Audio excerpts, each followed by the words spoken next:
Hello കൂട്ടുകാരെ, എല്ലാവർക്കും പുതിയൊരു വീഡിയോയിലേക്ക് സ്വാഗതം. അപ്പോൾ ഭയങ്കരമായിട്ട് സങ്കടത്തോടു കൂടിയാണ് ഈ ഒരു വീഡിയോ ചെയ്യുന്നത്. അതായത് ഞങ്ങളൊരു സ്ഥലത്ത് പോയിരിക്കുമായിരുന്നു. അതെ, ഡ്രസ്സ് പോലും മാറിയിട്ടില്ല. പോയെന്ന് വെച്ച് കഴിഞ്ഞാൽ വേറെ കൊല്ലം എറണാകുളം ലേക്ഷർ ഹോസ്പിറ്റലിൽ പോയതായിരുന്നു.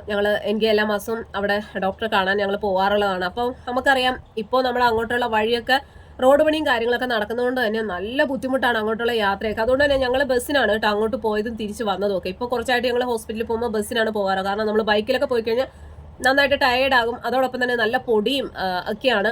അപ്പൊ അങ്ങോട്ട് പോയപ്പോഴേ നല്ല ഇതിലാണ് പോയത്. കാരണം റോഡൊക്കെ ഭയങ്കര ബ്ലോക്കും കാര്യങ്ങളൊക്കെ ആയിരുന്നു. അങ്ങനെ ഞങ്ങൾ ഹോസ്പിറ്റലിൽ ചെന്ന് കാണിച്ച് അവിടെ നിന്ന് ഇറങ്ങി ഒരു 3:30 അങ്ങനെ ലേക്ഷോർ ഹോസ്പിറ്റലിന്റെ അവിടെ തന്നെ നമുക്ക് ട്രാൻസ്പോർട്ട് ബസ്സൊക്കെ നിർത്തും. അങ്ങനെ ഒരു സൂപ്പർ ഫാസ്റ്റ് വന്നു. അതിൽ ഞങ്ങൾ കയറി. ഇരിക്കാൻ സ്ഥലമൊന്നും ഇല്ലായിരുന്നു കേട്ടോ. അപ്പോൾ കയറി ഞങ്ങൾ ഫ്രണ്ടിൽ തന്നെ നിൽക്കുമായിരുന്നു കേട്ടോ. ഞാനും ഹസ്ബൻഡും കൂടെ ഫ്രണ്ടിൽ തന്നെ നിൽക്കുമായിരുന്നു.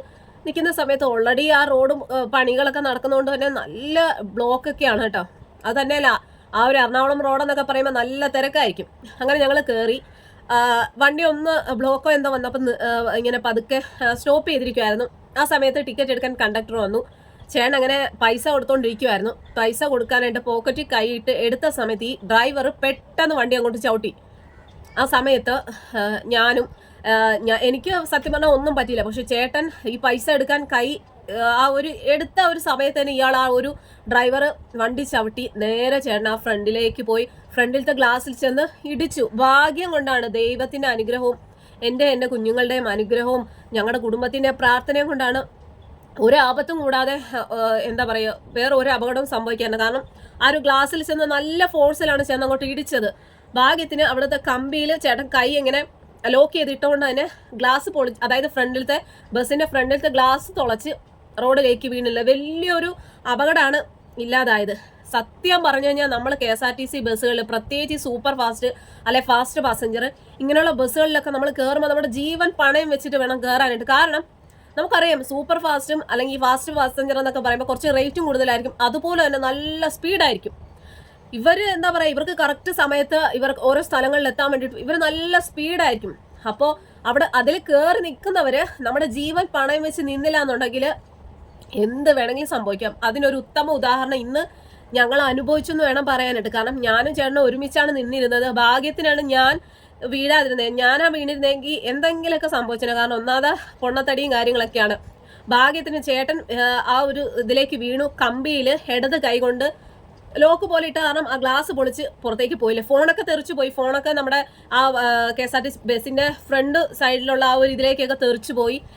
എന്താ പറയാ, എല്ലാവരും ആ ബസ്സിലിരുന്നവർ ഉൾപ്പെടെ ഞാൻ എന്താ പറയാ ബഹളം ചേട്ടാന്ന് വിളിച്ചിട്ട് ഞാൻ പേടിച്ചു പോയി. കാരണം നമ്മൾ പ്രതീക്ഷിക്കുന്നില്ലല്ലോ ഇങ്ങനെ ഒരു ഇതുണ്ടാവുന്നു. സത്യം പറഞ്ഞാൽ ഡ്രൈവർമാരൊക്കെ കുറച്ചൊക്കെ ഒരു എന്താ പറയാ ഒരു സത്യസന്ധത, അല്ലെങ്കിൽ ആ ബസ്സിൽ ഇരിക്കുന്ന ഓരോരുത്തരുടെയും ജീവൻ പിടിച്ചുകൊണ്ടാണ് ഈ ഡ്രൈവർമാര് എന്താ പറയാ വണ്ടി ഓടിക്കുന്നത്. സത്യം പറഞ്ഞു കഴിഞ്ഞാൽ ശരിക്കും പേടിച്ചു പോയെന്ന് വേണം പറയാനായിട്ട്. ആ കൈ അപ്പൊ ഈ ഭാരം ഇങ്ങനെ ചെന്ന് തെറിച്ച് വീണത് കൊണ്ട് തന്നെ ഈ ഒരു സൈഡ് നന്നായിട്ട് ഇടറി. അതുപോലെ തന്നെ ഈ ഒരു കൈയും നല്ല രീതിയിൽ വേദനയും കാര്യങ്ങളൊക്കെ ഉണ്ട്. ശരിക്കും പറഞ്ഞു കഴിഞ്ഞാൽ ദൈവത്തിന്റെ അനുഗ്രഹം കൊണ്ട് മാത്രം, പിന്നെ എന്താ പറയാ എൻ്റെ കുഞ്ഞുങ്ങളുടെ ആ ഒരു ഇതുകൊണ്ട് മാത്രമാണ് ഒന്നും സംഭവിക്കാതിരുന്നത്. ഇല്ല എന്നുണ്ടെങ്കിൽ ആ ഒരു ഗ്ലാസ് എന്താ പറയാ ഗ്ലാസ് തകർന്ന് പുറത്തേക്ക് വീണേനെ.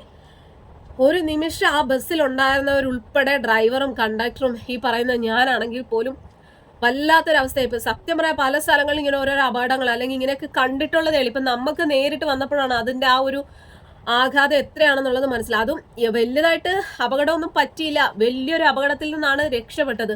സത്യം പറഞ്ഞാൽ എനിക്ക് ഞങ്ങളുടെ ഈ ഒരു അനുഭവത്തിൽ നിന്ന് പറയുക, ഇങ്ങനെ ബസ്സിലൊക്കെ കയറുമ്പോൾ നമ്മൾ സൂക്ഷിച്ചും കണ്ട് നമ്മൾ പൈസ കൊടുക്കാൻ കുറച്ച് താമസിച്ചാലും കുഴപ്പമില്ല. നമ്മൾ നല്ല രീതിയിൽ പിടിച്ചു നിൽക്കുക. ഇല്ലാന്നുണ്ടെങ്കിൽ ഈ അതിലിരിക്കുന്ന ഡ്രൈവർമാർക്ക് അവർക്ക് ഇതൊന്നും അവര് ബാധകമേ അല്ല. എല്ലാ ആൾക്കാരും അങ്ങനെയല്ല കേട്ടോ. എന്താ പറയാ നല്ല ആൾക്കാരും ഉണ്ട്. അതായത് ബാക്കി ബസ്സിലുള്ള യാത്രക്കാരുടെ ജീവൻ സംരക്ഷിച്ചുകൊണ്ട് ഓടിക്കുന്ന ആൾക്കാരുണ്ട്. പക്ഷെ ഇതൊന്നും നോക്കാതെ അവരവരുടെ എന്താ പറയാ ജോലി ചെയ്യുന്നു, സ്പീഡിൽ അങ്ങോട്ട് കൊണ്ടുപോയേക്കുവാണ്. അപ്പൊ സത്യം പറഞ്ഞു കഴിഞ്ഞാൽ ശരിക്കും പേടിച്ചു പോയി എന്ന് പറഞ്ഞു കഴിഞ്ഞാൽ വല്ലാത്തൊരു അവസ്ഥയായിപ്പോയി. കുറച്ച് നേരത്തേക്ക് ആ ബസ്സിൽ ഉണ്ടായിരുന്നവരെല്ലാം പേടിച്ചു പോയി. അത് കുറച്ച് സമയത്തേക്ക് വല്ലാത്തൊരു ഇതായിപ്പോയി. ഒന്നാമത്തെ കാര്യം ഞാൻ പറഞ്ഞല്ലോ, നമ്മുടെ ആ ഒരു എറണാകുളം റൂട്ടിലേക്കുള്ള റോഡ് പണിയും കാര്യങ്ങളൊക്കെ നടന്നുകൊണ്ടിരിക്കുകയാണ്. അതുകൊണ്ട് തന്നെ വണ്ടിയൊക്കെ ബ്ലോക്കായാണ് നമ്മൾ എത്തിയത് തന്നെ. അപ്പൊ ഇപ്പൊ നമ്മൾ വീട്ടിലേക്ക് വന്ന് കയറിയതേ ഉള്ളൂ. സത്യം പറഞ്ഞാൽ എനിക്കിത് ഷെയർ ചെയ്യണമെന്ന് തോന്നി. കാരണം എല്ലാവരും സൂക്ഷിക്കുക. അതിപ്പോ ട്രാൻസ്പോർട്ട് എന്നല്ല, ഏത് ബസ്സിൽ കയറിയാലും നമ്മൾ തന്നെ സൂക്ഷിക്കുക. പിടിച്ചൊക്കെ നിൽക്കുക. ഇല്ലാന്നുണ്ടെങ്കിൽ ഇതുപോലുള്ള അപകടങ്ങൾ വരാം. ഇപ്പൊ ദൈവത്തിന്റെ അനുഗ്രഹം കൊണ്ട് മാത്രമാണ് ഇതിൽ കൂടുതലൊന്നും സംഭവിക്കാതിരുന്നത്. എന്തായാലും ഞങ്ങൾക്ക് ഈ ഒരു അനുഭവം ഷെയർ ചെയ്യണമെന്ന് തോന്നി. എല്ലാവരും ശ്രദ്ധിക്കുക. പ്രത്യേകിച്ച് KSRTC ബസ്സുകളിൽ സൂപ്പർ ഫാസ്റ്റ് പാസഞ്ചർ ഇങ്ങനെയുള്ളതിലൊക്കെ കയറുമ്പോഴത്തേക്കും സൂക്ഷിക്കുക. കാരണം അവർക്ക് അവരുടെ ജോലി ചെയ്യാൻ വേണ്ടിയിട്ട് അവരങ്ങ് ചീറിപ്പഞ്ഞങ്ങോട്ട് പോകും. നമ്മൾ പിടിച്ചെന്നില്ലെങ്കിൽ നമ്മുടെ കാര്യം പോക്കാണ്. അതെന്തായാലും ഞങ്ങൾക്ക് ഇന്നത്തോടുകൂടി നന്നായിട്ട് മനസ്സിലായി കേട്ടോ. ഇതുപോലുള്ള അനുഭവങ്ങൾ നിങ്ങൾക്ക് ആർക്കെങ്കിലും ഉണ്ടായിട്ടുണ്ട്? എന്തായാലും ഞങ്ങൾക്ക് ഇങ്ങനെ ആദ്യമായിട്ടാണ് ഉണ്ടായത്. അതുകൊണ്ട് തന്നെ അതിൻ്റെ ആ ഒരു ഷോക്ക് ഇപ്പോഴും മാറിയിട്ടില്ല. നിങ്ങൾക്ക് ഇങ്ങനെ ഉണ്ടായിട്ടുണ്ടെങ്കിൽ തീർച്ചയായിട്ടും കമൻറ്റ് ചെയ്യാൻ മറക്കരുത്.